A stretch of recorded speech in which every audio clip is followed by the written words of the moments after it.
Flame, Stories of Romance. I'm Mardell, reading The Blue Castle by L.M. Montgomery.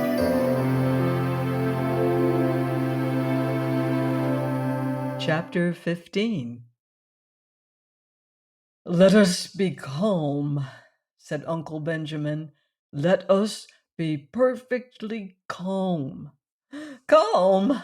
Mrs. Frederick wrung her hands. "How can I be calm? How can anybody be calm under such a disgrace as this?" "Why in the world did you let her go?" asked Uncle James. "Let her? How could I stop her, James? It seems she packed the big valise and sent it away with Roaring Abel when he went home after supper, while Christine and I were out in the kitchen. Then Doss herself came down with her little satchel dressed in her green serge suit. I felt a terrible premonition. I can't tell you how it was, but I seemed to know that Doss was going to do something dreadful." "It's a pity you couldn't have had your premonition a little sooner," said Uncle Benjamin dryly. "I said, 'Doss, where are you going?' And she said, 'I'm going to look for my blue castle.'" "Now, wouldn't you think that would convince Marsh that her mind is affected?" interjected Uncle James. "And I said, 'Valancy, what do you mean?' And she said, 'I am going to keep house for Roaring Abel and Nurse Cissy. He will pay me $30 a month.' I wonder if I didn't drop dead on the spot."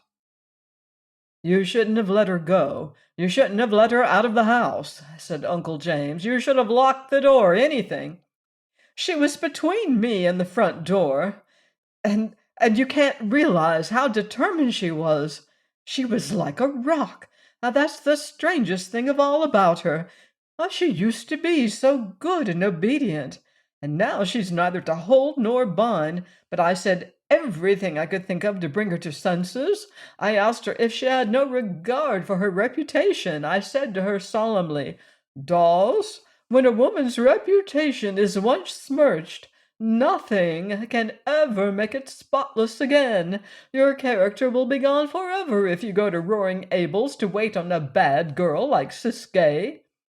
And she said, 'I don't believe Cissy was a bad girl, but I don't care if she was.' Those were her very words.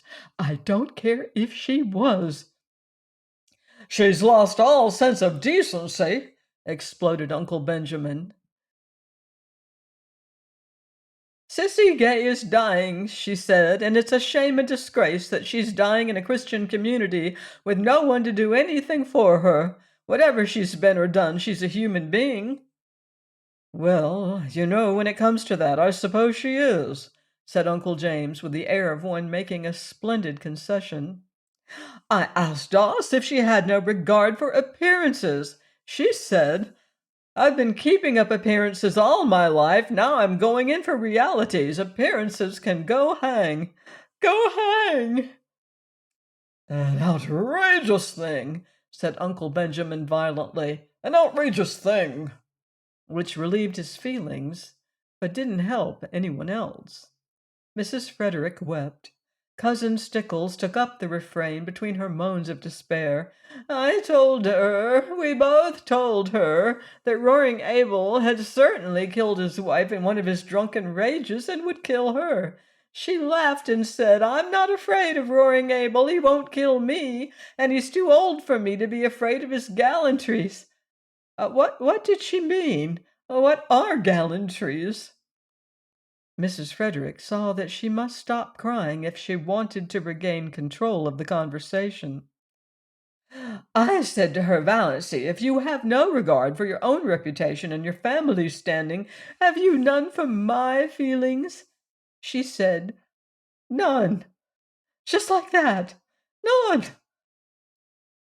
"Insane people never do have any regard for other people's feelings," said Uncle Benjamin. "That's one of the symptoms." I broke out into tears then, and she said, 'Come now, mother, be a good sport. I'm going to do an act of Christian charity, and as for the damage it will do my reputation, why, you know I haven't any matrimonial chances anyhow.